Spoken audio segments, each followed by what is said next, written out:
SLST 2025 EWS category নিয়ে কিছু update দেওয়ার আছে। অনেকে প্রশ্নটা যে ইডাব্লিউএস ক্যাটাগরির যে ফাঁকা সিটগুলো ভ্যাকান্সি পূরণ হয়নি, যে ফাঁকা রয়েছে সেগুলো কি জেনারেল সিটে কনভার্ট হবে? এই নতুন সরকার কি চাইছে? যে সিটগুলো ফাঁকা পড়ে আছে ইডাব্লিউএস ক্যাটাগরি বিভিন্ন সাবজেক্টে, সেগুলো কি জেনারেল সিটে কনভার্ট করবে এই সরকার না করবে না? আমি সিরিয়াসে ডিসকাস করব। কাজেই এই ভিডিওটা খুবই ইনফরমেটিভ। চ্যানেলটা সাবস্ক্রাইব করে দিও এসএসসি, পিএসসি এবং গ্রুপ সি, গ্রুপ ডি গুরুত্বপূর্ণ আপডেট সবার আগে পাওয়ার জন্য। প্রথম আজকে এই ভিডিওতে বলবো যে ইডাব্লিউএস ক্যাটাগরি কিন্তু বিভিন্ন সাবজেক্টে সিট ফাঁকা পড়ে থাকবে, এমনটাই সম্ভাবনা, এমনটি হবে। দেখেছি যে ইডাব্লিউএস ক্যাটাগরি অনেক লো কাট অফ মার্কসের ডাক পেয়েছে, কিন্তু যেটা খুবই মানে অবাক করা বিষয় যে EWS category fake certificate holder অসংখ্য আছে, সব ধীরে ধীরে ধরা পড়ছে। তোমরা জানো একাদশ দ্বাদশে কিছুদিন আগে ম্যাথামেটিক্স সাবজেক্ট যখন কাউন্সেলিং হয়, সেই 3 দিন ধরে যে কাউন্সেলিং হলো ম্যাথামেটিক্স সাবজেক্টে সম্ভবত 8 জন কি 9 জনকে কিন্তু একদম কাউন্সেলিংয়ে বাদ দেওয়া হয়েছে। ভেরিফিকেশানে বাদ যায়নি, ইন্টারভিউর সময় চেকিংয়ের সময় বাদ যায়নি। কাউন্সেলিংয়ের সময় ম্যাথামেটিক্স সাবজেক্টে আমার ঠিক খেয়াল নেই 8 জন কি 9 জনকে কাউন্সেলিংয়ে বাদ দেওয়া হয়েছে। এবং সেখানে যে একাধিক ইস্যু ছিল যে 21/7 পরে সার্টিফিকেটগুলো অ্যাকসেপ্ট হবে না, সেক্ষেত্রে হচ্ছে কি সমস্যা হবে ইত্যাদি কারণে কিন্তু ইডাব্লিউএস ক্যাটাগরি প্রচুর সংখ্যক সিট ফাঁকা হচ্ছে বা এরপর আরও হবে। 9-10-এ অনেক সিট ফাঁকা হবে ইডাব্লিউএসে। এবং আরেকটা বিষয় এক্ষেত্রে না বললেই নয়, ইডাব্লিউএস নিয়ে এতটাই জলঘোলা হচ্ছে, এত ফেক ইডাব্লিউএস আছে যারা ইয়ত্তা নেই, সেখানে অনেকে ক্ষমতা অর্থ বলে অনেকে কিন্তু ইডাব্লিউএস সার্টিফিকেট বানিয়েছে, তারা আদৌ পাওয়ার যোগ্য নয়। কিন্তু অবাক হবে, এটাও বলতে বাধ্য হচ্ছি, ইন সার্ভিস টিচার 2016 কোনো এক সাবজেক্টে আমার এই যেটা খেয়াল নেই, সেই সাবজেক্টে সেই টিচার ইডাব্লিউএস ক্যাটাগরি হোল্ডার, যিনি 9 বছর চাকরি করেছেন সেই ব্যক্তি নাকি ইডাব্লিউএস ক্যাটাগরি হোল্ডার। কি করে হয় মাথায় আসে না। অথচ এই সার্টিফিকেটে কিন্তু ভ্যালিডিটি 1 ইয়ার। খুব অবাক করা বিষয়, এরকম কেস অসংখ্য আছে। এবারে বিষয়টা যে এই পদগুলো, যে শূন্য পদগুলো ইডাব্লিউএস, এগুলো কি জেনারেল সিটে আদৌ কনভার্ট হবে?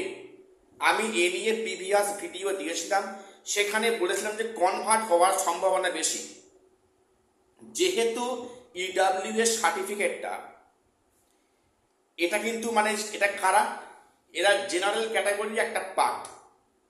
কাজেই ফাঁকা সিট থাকলে কিন্তু জেনারেলে কনভার্ট হওয়ার সম্ভাবনা আছে, এমনটা বলেছিলাম।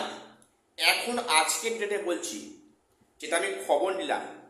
আচ্ছা, আমি তো আইনের কোনো ক্যান্ডিডেট নয় বা আমি আইনের স্টুডেন্ট নয়।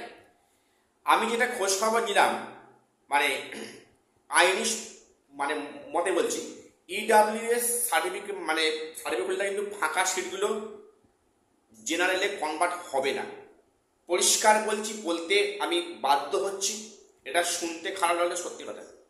আইনি পরিভাষায় বা আইনি মতে কিন্তু ইডাব্লিউএস সার্টিফিকেট ইডাব্লিউএস যে ভ্যাকান্সিগুলো কিন্তু ফাঁকা থাকলেও ওটা ক্যারি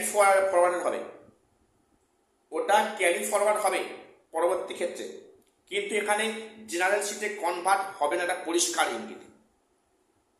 কাজেই যারা ভাবছো যে ইডাব্লিউএস ক্যাটাগরি অনেকগুলো সিট ফাঁকা আছে, হয়তো আমরা জেনারেলটা ডাক পাইনি, জেনারেলটা ডাক পাবো, ওখান থেকে আমার মার্কস খুব কাছেই আছে, হয়তো পেয়ে যাব না।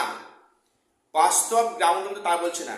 আইনি পরিভাষা বলছে যে ইডাব্লিউএস ক্যাটাগরির যে ভ্যাকান্স যে সিট আছে এখনো, ওগুলো কিন্তু জেনারেল সিটে কনভার্ট হবে না।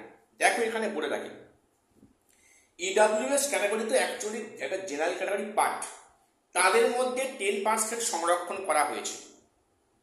তো তাদের মধ্যে 10% সংরক্ষণ কথা মানে কি? সংরক্ষণ মিন্স রিজার্ভেশন, অর্থাৎ ওই পার্টিকুলার কিন্তু এটা রিজার্ভেশন আছে, ওটা কখনো নর্মাল সিটে কনভার্ট হতে পারে না। অনেকে বলছো যে সাপোজ কোনো সাবজেক্টে পিএইচ ক্যাটাগরি ফাঁকা আছে, এসটি ক্যাটাগরি ফাঁকা আছে, তাহলে সেগুলো কি জেনারেলে কনভার্ট হবে? কখনোই নয়। কোনো ক্যাটাগরি, কোনো রিজার্ভেশন ক্যাটাগরি কিন্তু কখনো জেনারেল সিটে কনভার্ট হবে না, এটা আইন বলছে, আমরা বলা কেউ নয়। তো কাজেই যারা একটু লাফালাফি করছো বা অনেকে বলতো যে হয়তো এই সিটগুলো জেনারেল সিটে কনভার্ট হচ্ছে, হবে, আমাকে এ নিয়ে আমাকে অনেকেই প্রশ্ন করছো গত 5-6 দিন আগে থেকে, আমি উত্তরে দিতে পারছিলাম না। আমি খোঁজ খবর নিলাম যে অ্যাক্টিভিশনটা কি। সবার মনে এই প্রশ্ন যে ইডাব্লিউএস ফাঁকা সিট কি জেনারেলে ট্রান্সফার হবে? আমার সেই মুহূর্তে উত্তর আমি স্যাঙ্গুইনলি বলতে পারতাম না, কাজে ইচ্ছা করে আমি এটা ভিডিও আনিনি। তো আমি গত পরশু অবধি খোঁজ খবর নিলাম, আইনি ভাষায় ওনাদের বক্তব্য ইডাব্লিউএস ক্যাটাগরি কিন্তু কখনো জেনারেল সিটে কনভার্ট হবে না, এরকম কোনো কেস হয়নি, আগে হবে না। কাজেই এসএলএসটি 2025 বা সেকেন্ড এসএলএসটি যে ইডাব্লিউএস ক্যাটাগরি ফাঁকা আছে সেখানে জেনারেলে কনভার্ট হবে না।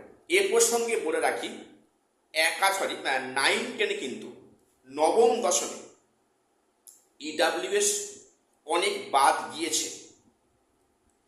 নবম দশমে ভেরিফিকেশানে ইডাব্লিউএস অনেক বাদ গিয়েছে এবং আরও বাদ যাবে আগামীতে, যখন কাউন্সেলিং হবে তখনও। ইডাব্লিউএস ক্যাটাগরি কিন্তু মারাত্মক ঝামেলা হচ্ছে আর হবে, এখানে ফেক প্রচুর আছে, শয়ে ইডাব্লিউএস ফেক ঢুকে আছে। অরিজিনালি যারা ইডাব্লিউএস তারা ফেসিলিটি পাচ্ছে না, অনেকে সার্টিফিকেটটা জোগাড় করেছে অর্থ বলে বা ক্ষমতা বলে। কাজেই ইডাব্লিউএস কিন্তু সিট মানে পরবর্তী ক্ষেত্রে আরও ফাঁকা হচ্ছে। এই ফাঁকা সিট কিন্তু কখনো জেনারেল সিটে কনভার্ট হওয়ার সম্ভাবনা নেই, এটা আইন বলছে, আমি বলছি না। এবং এবং এটাও সঠিক কিন্তু যে এটা এই ফাঁকা সিট কিন্তু ক্যারি ফরওয়ার্ডেড হবে নেক্সট মানে রিক্রুটমেন্টে, এটা ক্যারি ফরওয়ার্ডেড হবে, এটাই বাস্তব। কাজে কিন্তু জেনারেল সিটে কনভার্ট হচ্ছে না বা হবে না, কোনো সম্ভাবনা নেই। আর এই পরিষ্কার বললাম, এই নিয়ে আমার একটা ডাউট ছিল, ডাউটটাকে ক্লিয়ার করতে আসলে পেরেছি। তো মোটামুটি এই সরকার কেন, কোনো সরকার কিন্তু কনভার্ট করবে না, এটা কোনো আইনি ভাষায় কোথাও বলা উল্লেখ করা নেই, তাছাড়া আইন বিরুদ্ধ হয়ে যাবে। এটুকুই আপডেট দেওয়ার ছিল। চ্যানেলটা সাবস্ক্রাইব করে দিও, দেখা হচ্ছে পরে কোনো ভিডিওতে।